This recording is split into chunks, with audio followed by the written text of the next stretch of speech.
आउज़ुबिल्लाहिमिनश्शैतानिर्रजीम बिस्मिल्लाहिर्रहमानिर्रहीम। Welcome to Shahji academy. Dear second year accounting students, अस्सलाम वालेकुम।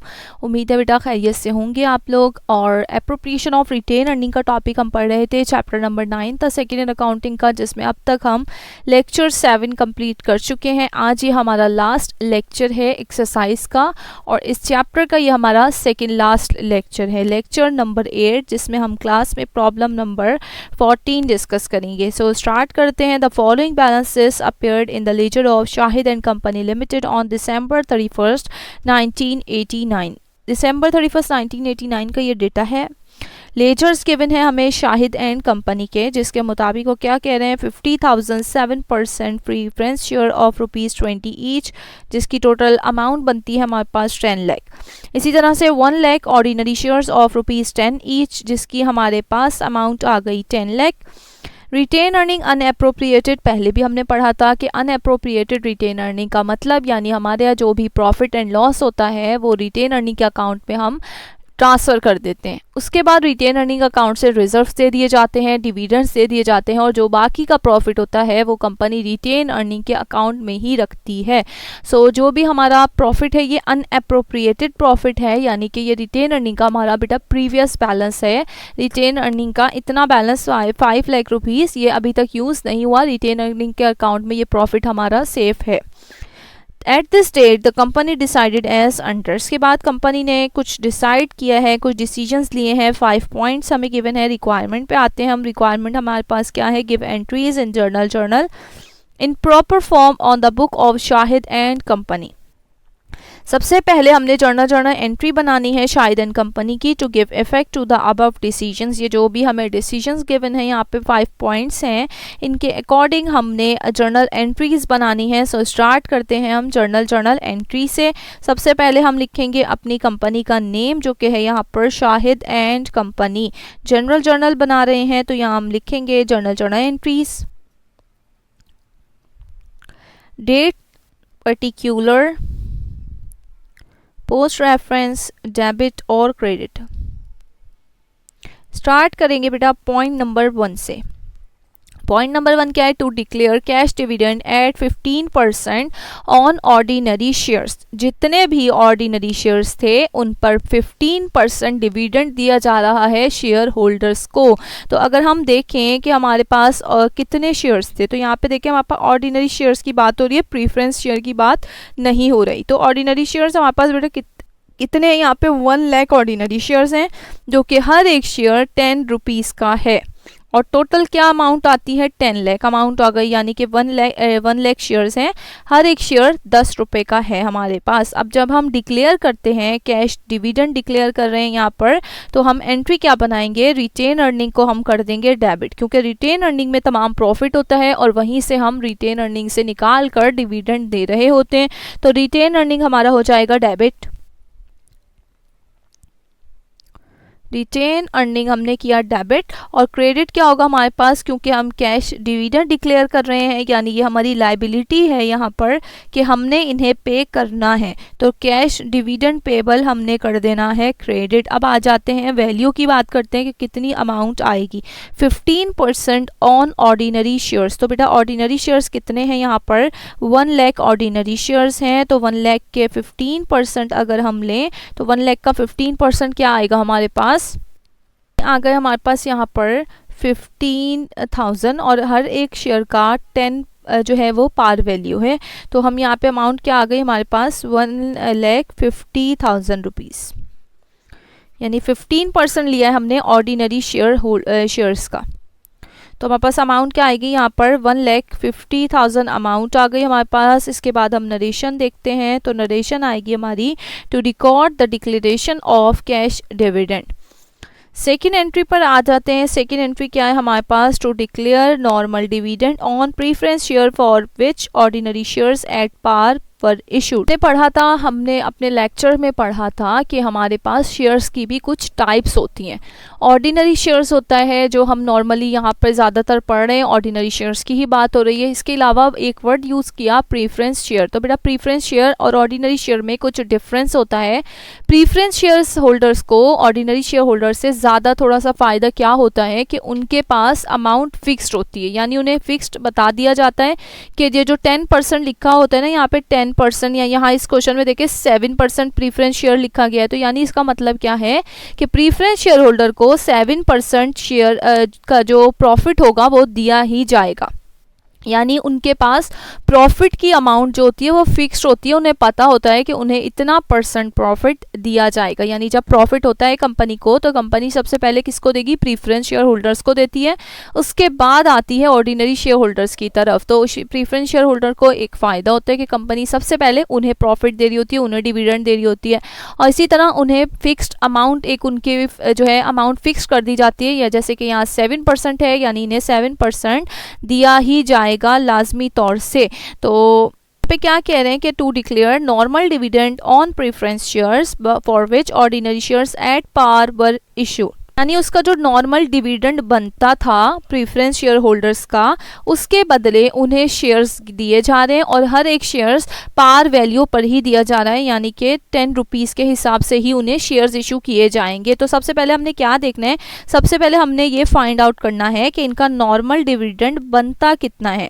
तो बेटा नॉर्मल डिविडेंड मैंने आपको अभी बताया कि इन्हें प्रीफरेंस शेयर होल्डर्स को डिविडेंड जो दिया जाता है वो फिक्स वैल्यू पर ही दिया जाता है। तो यहाँ पे इनकी फिक्स्ड कितनी वैल्यू है? यहाँ पे क्या बताया गया था स्टार्टिंग में? 7%, यानी इन्हें प्रॉफिट का डिविडेंड का 7% इनके जो है शेयर के हिसाब से दिया जाएगा। तो यहाँ पे देखें इनके टोटल शेयर्स की जो कॉस्ट थी यहाँ पे कितनी थी? 10 लाख, यानी 10 लाख का अगर हम 7% लें तो हमारे पास 7% कितना बनेगा 10 लाख का? 70,000। यानी कि प्रीफरेंस शेयर होल्डर्स को इनकी अमाउंट का यानी 10 लाख का, क्योंकि इनके पास 10 लाख के शेयर्स हैं तो ये 10 लाख पर 7% यानी 70,000 इन्हें डिविडेंड लाजमी तौर से दिया जाएगा।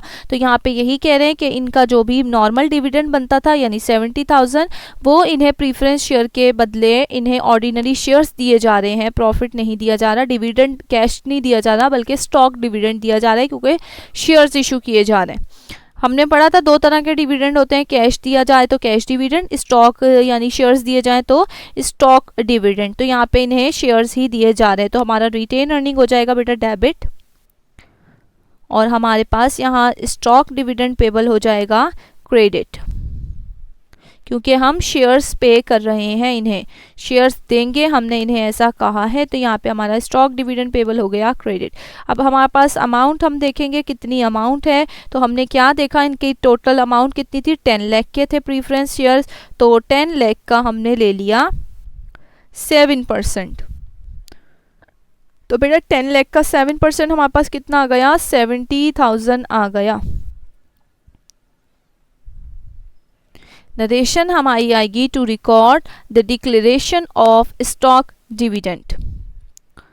इसके बाद एंट्री नंबर 3 देखें तो टू एप्रोप्रिएट ₹40,000 कंटीजेंसीज। कंटीजेंसीज मतलब पहले भी पढ़ चुके हैं, नागहानी आफात को कहते हैं। कंपनी सोचती है कि कोई ना कोई ऐसी आफत ना आ जाए जिसकी वजह से कंपनी को लॉस हो जाए, इसलिए कंपनी पहले से उसके लिए कुछ ना कुछ रिजर्व करके रखती है। क्योंकि ये रिजर्व किया जा रहा है यानी एक अकाउंट से रिटेन अर्निंग से प्रॉफिट निकाल कर दूसरे अकाउंट में डाला जा रहा है, तो हमारे पास रिटेन अर्निंग का अकाउंट हो जाएगा डेबिट, और रिजर्व फॉर कॉन्टीजेंसीज हम कर देंगे क्रेडिट।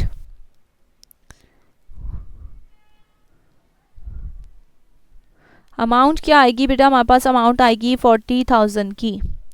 नरेशन आ जाएगी to record the reserve for कॉन्टीजेंसीज।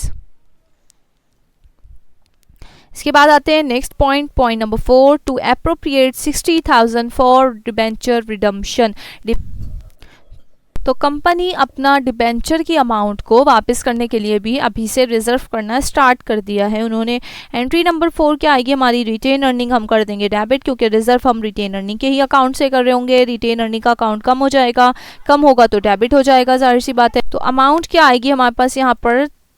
60,000 amount है हमारी डिबेंचर रिडम्पशन की, तो 60,000 से बेटा हमने रिटेन अर्निंग कर दिया डेबिट, और रिजर्व फॉर डिबेंचर रिडम्पशन हम कर देंगे क्रेडिट के। नरेशन हमारी आ जाएगी to record the reserve for redemption of debentures. इसके बाद पॉइंट नंबर 5 लास्ट पॉइंट है हमारा, to appropriate 30,000 for plant expansion, यानी अपनी मशीनरी को बढ़ाने के लिए भी कंपनी रिजर्व कर रही है, तो रिटेन अर्निंग हो जाएगा डेबिट हमारे पास यहाँ पर, और रिजर्व फॉर प्लांट एक्सपेंशन हम कर देंगे क्रेडिट। और नरेशन आएगी हमारे पास to record the reserve for plant expansion. इसके बाद बेटा क्या कह रहे हैं, the company was inform by its banker that cash dividend was collected on 684,000। यहाँ पे हमने एंट्री पॉइंट नंबर 1 तो जहाँ उसमें हमने डिक्लेयर किया था कैश डिविडेंड, कितना डिक्लेयर किया था, 15% डिक्लेयर किया गया था। अब उन्होंने क्या बताया ऑर्डिनरी शेयर्स पे, जबकि ऑर्डिनरी शेयर्स कितने थे 1 लाख, यानी कि हमने 1 लाख का 15% जो है डिक्लेयर कर दिया था कैश डिविडेंड। अब उन्होंने हमें क्या कहा है, कंपनी को बैंक से ये इन्फॉर्म किया गया है कि 84,000 शेयर होल्डर्स ने अपना डिविडेंड उनको पे हम कर चुके हैं, यानी कि हमारी लाइबिलिटी कम हो चुकी है। 84,000 शेयर्स पर जितना डिविडेंड बनता था वो पे हो चुका है। तो जब बेटा डिविडेंड पे करना था तो हमने एंट्री क्या बनाई थी, retain earning debit cash dividend payable credit. अब हम क्या कर रहे हैं, अब हम पेमेंट कर रहे हैं, डिविडेंड पे कर रहे हैं, तो हमारी एंट्री क्या बनेगी, हमारी लाइबिलिटी कम हो जाएगी, कैश डिविडेंड पेबल हम डेबिट कर देंगे। और पे क्या कर रहे हैं, क्योंकि कैश डिविडेंड दे रहे हैं तो जाहिर सी बात है कैश दे रहे होंगे, तो हमने कैश कर देना है क्रेडिट। अमाउंट अब क्या आएगी, 84,000 बेटा शेयर्स हैं जिस पे हम जो है कलेक्ट हो चुके हैं डिविडेंड, यानी 84,000 पे कलेक्ट हो चुका। स्टार्टिंग में तो उन्होंने कहा ऑर्डिनरी शेयर्स पे हमने लगाया था 1 लाख ऑर्डिनरी शेयर्स थे, लेकिन अभी 84,000 कलेक्ट हुआ है, ओवरऑल कलेक्ट नहीं हुआ। तो 84,000 शेयर्स हैं, हर एक शेयर की पार वैल्यू कितनी थी, 10 रुपीज़ थी, और हमने दिया कितना परसेंट था डिविडेंड, 15% हमने डिविडेंड दिया था, यानी 84,000 शेयर्स जिनकी पार वैल्यू हर एक शेयर की है 10 रुपीज़, तो कितने हो गए, 8,40,000 शेयर्स हो गए। उसके बाद हमें पता चला हमने इस पर 15% डिविडेंड दिया था, तो हमने उसका 15% ले लिया, तो अमाउंट हमारे पास क्या आ गई, 1,26,000 की अमाउंट आ गई हमारे पास। नरेशन हम लिखेंगे to record payment of cash dividend on 84,000 shares. Next इसके बाद क्या कह रहे हैं, ordinary shares and stock dividend was collected on 44,000 preference share by December 31, 1989। और इसके अलावा वो कह रहे हैं कि 44,000 प्रीफरेंस शेयर पर भी स्टॉक डिविडेंड दिया गया है। प्रीफरेंस शेयर हमने पढ़ा था, 2 तरह के शेयर्स होते हैं हमारे पास, जो हमने इस टॉपिक में पढ़े, ऑर्डिनरी शेयर्स और preference shares. Ordinary shares holders को कंपनी देखती है कितना डिविडेंड देना है, यानी उनका कोई अमाउंट फिक्स नहीं होती, कंपनी अपने अकॉर्डिंग यानी अपने प्रॉफिट के अकॉर्डिंग उनको जो है डिविडेंड देती है। जबकि प्रीफरेंस शेयर में बेटा पहले से ही फिक्स्ड अमाउंट होती है, जैसे यहाँ पर लिखा है 7% प्रीफरेंस शेयर, तो ये 7% क्या है कि जो भी प्रॉफिट होगा इसका 7% इन्हें लाजमी तौर पर दिया जाएगा, ना कम ना ज़्यादा, 7% इन्हें दिया जाएगा। तो यहाँ पे क्या कह रहे हैं कि 44,000 प्रीफरेंस शेयर पर उन्हें स्टॉक डिविडेंड दिया गया है, कितना, जो कि उनका बनता था, यानी 7%। तो जब स्टॉक डिविडेंड दे रहे हैं तो स्टॉक डिविडेंड हमारा क्या हो जाएगा, यहाँ पर stock dividend payable debit, liability हमारी कम हो गई क्योंकि हम शेयर्स दे रहे हैं उन्हें, और ऑर्डिनरी शेयर्स कैपिटल क्रेडिट क्योंकि हम शेयर्स इशू कर रहे हैं। अब अमाउंट हमारी किस तरह से आएगी, अमाउंट देखिए हमारे पास कितने शेयर्स पे दे रहे हैं, 44,000 प्रीफरेंस शेयर पर दे रहे हैं। हर एक शेयर की वैल्यू कितनी है, यहाँ पर हर एक शेयर 20 रुपीज़ का है, तो यानी इसकी हर एक शेयर की कितनी वैल्यू है, 20 रुपीज़ इसकी वैल्यू है। तो अमाउंट क्या आई हमारे पास, 8,80,000, ये तो आ गई अमाउंट। अब इस पर कितना परसेंट देना है, हमारा जो फिक्स्ड अमाउंट है, जो डिविडेंड हमें देना होता है 7% हमें देना होता है। तो 44,000 प्रीफरेंस शेयर का 7% डिविडेंड कितना आ गया बेटा हमारे पास, 61,600। 61,600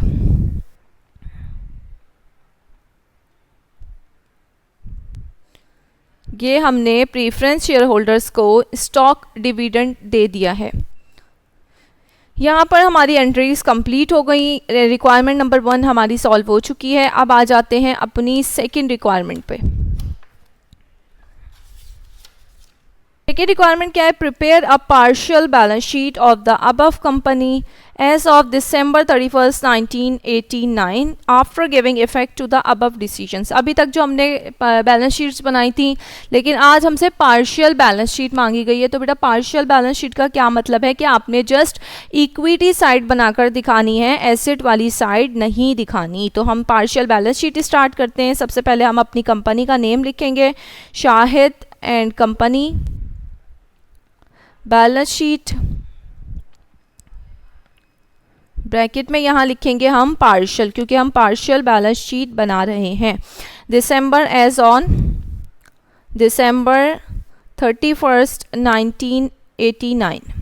सबसे पहले हमारे पास क्या आ जाता है? यहाँ पर हमने लिखा इक्विटी बना रहे हैं, इक्विटी साइड बना रहे हैं हम। तो यहाँ पे हम लिखेंगे सेंटर में इक्विटीज, क्योंकि एसेट साइड हम नहीं बनाते। पार्शियल बैलेंस शीट है, यहाँ पे हमारे से मांगी गई शेयर होल्डर इक्विटी आ जाती है सबसे पहले।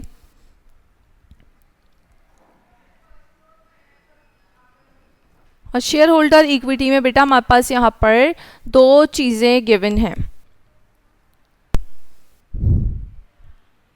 क्या 2 चीज़ें गिवन है? सबसे पहले देखिए दिया हुआ है 50,000 7% प्रीफरेंस शेयर ऑफ ₹20 ईच, और अमाउंट बन रही है इसकी 10 लाख। तो सबसे पहले हम यही रिकॉर्ड करेंगे यहाँ पे प्रीफरेंस शेयर को, 50,000 7% प्रीफरेंस शेयर्स ऑफ ₹20 ईच, और अमाउंट क्या थी हमारे पास? अमाउंट थी 10 लाख की। इसके बाद है ऑर्डिनरी शेयर्स। ऑर्डिनरी शेयर्स, अब हमारे पास यहाँ पर कितने ऑर्डिनरी शेयर्स आ रहे हैं? 1 lakh ordinary shares of ₹10 each, और 1 लाख के बाद इसकी अमाउंट बन रही है, यानी 1 लाख ऑर्डिनरी शेयर्स हैं, जो कि हर एक शेयर ₹10 का है। तो बेटा सिर्फ क्या यही ऑर्डिनरी शेयर्स हैं? बिल्कुल भी नहीं। अभी कंपनी ने कुछ और भी डिक्लेयर किए थे। कितने डिक्लेयर किए? यहाँ पे देखिए एंट्री नंबर 7 में हमने प्रीफरेंस शेयर होल्डर्स को शेयर्स ही अलॉट किए हैं, शेयर्स इशू किए गए हैं। तो हमारे पास यहाँ पर भी मजीद शेयर्स आ गए हैं। 1 लाख तो हमारे वो हो गए जो हमारे पास पहले से गिवन थे, 1 लाख ऑर्डिनरी शेयर्स, और इसके अलावा हमने यहाँ पर 61,600 ऑर्डिनरी शेयर्स अलॉट किया। लेकिन बेटा ये जो अमाउंट है ये क्या है? ये हमारे पास मल्टीप्लाई होकर हमने यहाँ पे प्रीफरेंस शेयर की अमाउंट मल्टीप्लाई की थी, और उसके बाद हमने देखा था कि कितने शेयर्स हमने इनको अलॉट किए हैं। लेकिन ये हमारे पास क्या है कि हमारे पास अब हम इसकी नंबर ऑफ शेयर्स निकालेंगे। देखें 61,600 शेयर्स हैं, हर एक शेयर्स होगा ₹10 का। तो हम इसको डिवाइड कर देंगे 10 से, तो हमारे पास कितने शेयर्स आ गए? 6,160। यानी हमने इतने शेयर्स इनको दिए होंगे, जो कि हर एक शेयर ₹10 का था। तो उनकी वैल्यू बन गई फिर 61,600। अब हम यहाँ पे क्या लिखेंगे? 1 लाख हमारे पहले से शेयर्स हैं, और एंट्री में 6,160। तो कितने होगा हमारे पास? 1,06,160 ऑर्डिनरी शेयर्स ऑफ ₹10 ईच, और अमाउंट क्या आ गई हमारे पास? यहाँ पर अमाउंट आ जाएगी 10,61,600। एंट्री में हमने डायरेक्ट लिखा था प्रीफरेंस शेयर की अमाउंट पर उनका परसेंटेज लगा दिया था, इसलिए हमने यहाँ पर नंबर ऑफ शेयर्स निकाले हैं, क्योंकि बैलेंस शीट में हमें नंबर ऑफ शेयर्स मेंशन करने थे। इसके बाद आ जाते हैं retain earning per. अनएप्रोप्रिएटेड retain earning देखें कितना था हमारे पास? 5 लाख था अनएप्रोप्रिएटेड रिटेन अर्निंग। अब हमारे पास देखें 5 लाख यहाँ पर था, डेबिट हुआ है 1,50,000। अब हम क्या करते हैं? रिटेन अर्निंग का हम एक टी अकाउंट मेंटेन कर लेते हैं यहीं पर।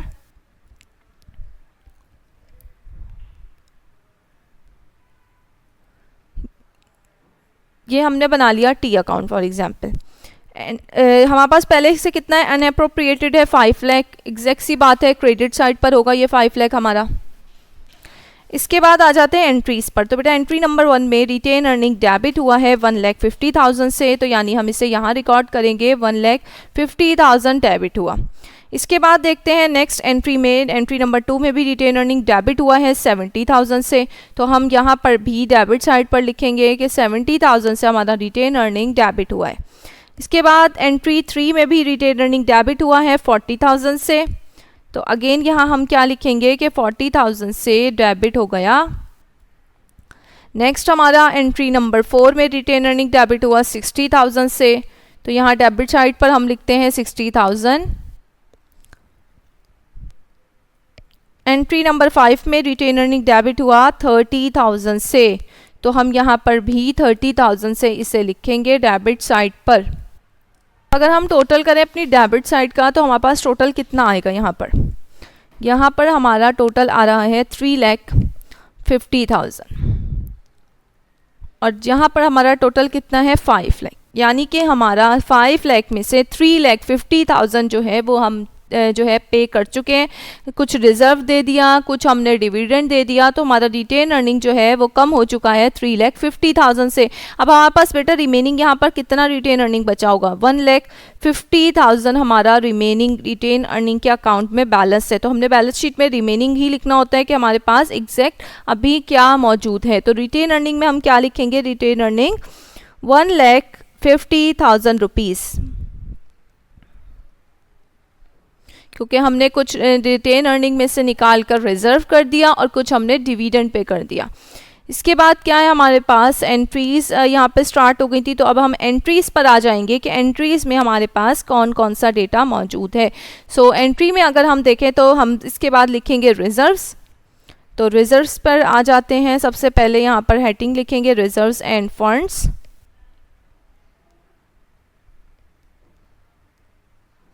एंट्री में देखें कौन कौन सा हमारे पास रिजर्व मौजूद है, तो सबसे पहले है रिजर्व फॉर कंटीजेंसीज 40,000 रुपीज़।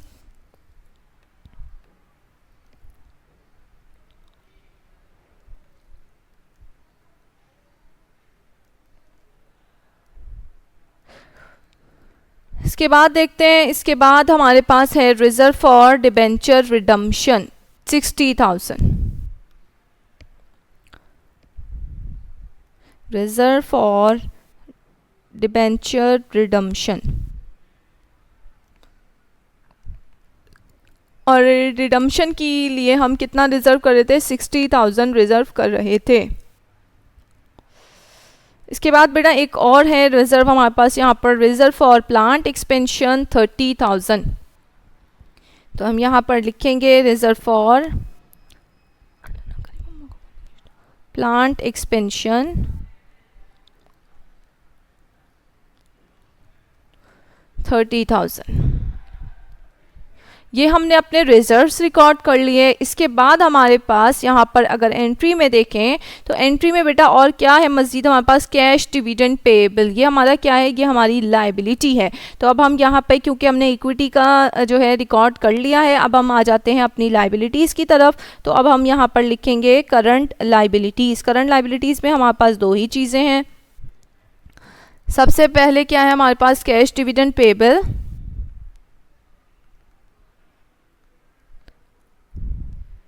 और कैश डिविडेंड पेएबल की क्या अमाउंट थी हमारे पास यहाँ पर, देखें कैश डिविडेंड पेएबल भी हमारे पास यहाँ पर एंट्री नंबर 1 में क्रेडिट हो रहा था, यानी लाइबिलिटी इंक्रीज हो रही थी 1,50,000 से।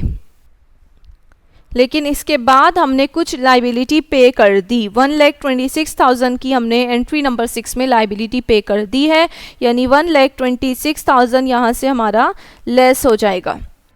तो हमारे पास रिमेनिंग लाइबिलिटी कितनी बच गई है बेटा, रिमेनिंग हमारे पास 24,000 की लाइबिलिटी है। तो अब हम यहाँ पे 24,000 से ही इसे रिकॉर्ड करेंगे। इसके बाद सेकेंड हमारे पास क्या है, एक और लाइबिलिटी जो है यहाँ पर स्टॉक डिविडेंड पेएबल, और स्टॉक डिविडेंड में भी सेम एज इट इज़ हमने कुछ डिक्लेयर किया और उसके बाद हमने कुछ लाइबिलिटी हमारी पे हो चुकी है। तो यहाँ पे देखिए 70,000 हमने डिक्लेयर किया था, जिसमें से 61,600 पे हो चुके हैं। तो 70,000 में से अगर मैं माइनस कर दूँ 61,600, तो मेरे पास कितनी अमाउंट आएगी यहाँ पर, 8,400 की यहाँ पर हमें अभी लाइबिलिटी पे करनी है। तो यहाँ पे हम लिखेंगे 8,400। यहाँ पे बेटा हम अपनी तमाम चीज़ों को रिकॉर्ड कर चुके हैं। एंट्रीज में एक ही चीज़ रह गई है यहाँ पे कैश। कैश हमारा एसेट है और पार्शियल बैलेंस शीट में हम एसेट साइड को रिकॉर्ड नहीं करते। तो अब हम यहाँ पर क्या लिखेंगे, अब हम टोटल कर लेंगे अपना इक्विटी साइड का, टोटल इक्विटीज़, और टोटल करने के बाद हमारे पास क्या अमाउंट आएगी, 23,74,000 हमारा टोटल बैलेंस आ रहा है पार्शियल बैलेंस शीट का। सो स्टूडेंट्स ये था बेटा आज का लेक्चर नंबर 8 जो कि रिटेन अर्निंग का आपका एक्सरसाइज का लास्ट लेक्चर था। एक क्वेश्चन हमारा है प्रॉब्लम नंबर 15 जो कि है आप लोगों का होमवर्क। इसमें भी आपने एंट्रीज बनानी है, पार्शियल बैलेंस शीट बनानी है। नेक्स्ट लेक्चर बेटा लेक्चर नंबर 9 जो होगा रिटेन अर्निंग का, वो हमारा इस टॉपिक का लास्ट लेक्चर होगा। और एज यू नो हम लास्ट लेक्चर में MCQs डिस्कस करते हैं। तो नेक्स्ट जो होगा लेक्चर 9 उसमें हम आपके साथ रिटेन अर्निंग में आने वाले कुछ पास पेपर के MCQs करेंगे और कुछ न्यू MCQs को भी डिस्कस करेंगे। सो नेक्स्ट लेक्चर देखना मत भूलिएगा। Thank you for watching this lecture. Allah Hafiz.